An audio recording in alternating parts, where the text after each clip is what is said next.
कल्पना करा, उद्या सकाळी पेट्रोल पंपावर गेलात आणि बोर्डवर लिहिलंय ₹150 प्रति लिटर.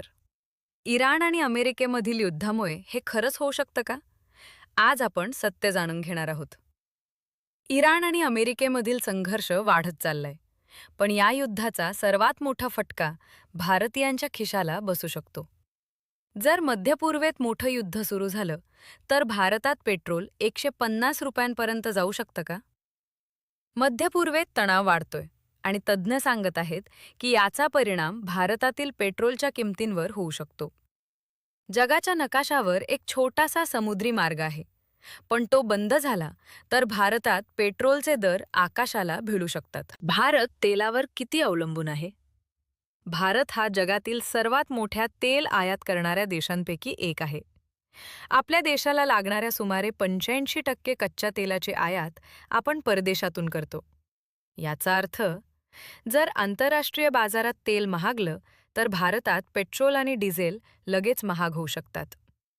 इराण आणि मध्यपूर्व इतके महत्त्वाचे का? मध्यपूर्व हा जगातील सर्वात मोठा तेल उत्पादन करणारा भाग आहे. Saudi Arabia, Iran, Iraq, UAE हे देश जगाला प्रचंड प्रमाणात तेल पुरवतात. आणि या सर्व तेलाचा मोठा भाग जातो एका अतिशय महत्त्वाच्या समुद्री मार्गातून.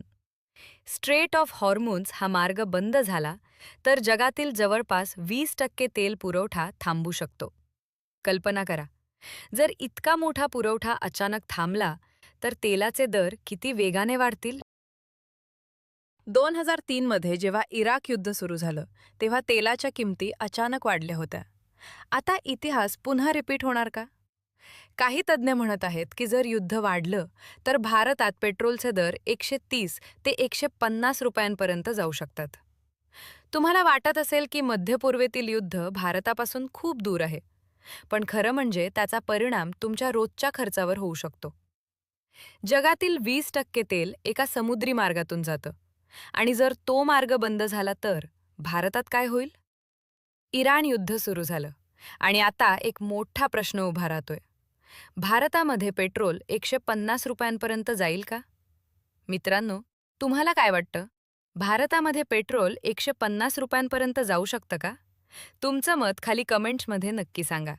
आणि अशाच आर्थिक आणि जागतिक विषयांवरील माहितीपूर्ण व्हिडिओसाठी AI money blueprint of India या चॅनलला नक्की सबस्क्राईब करा. धन्यवाद.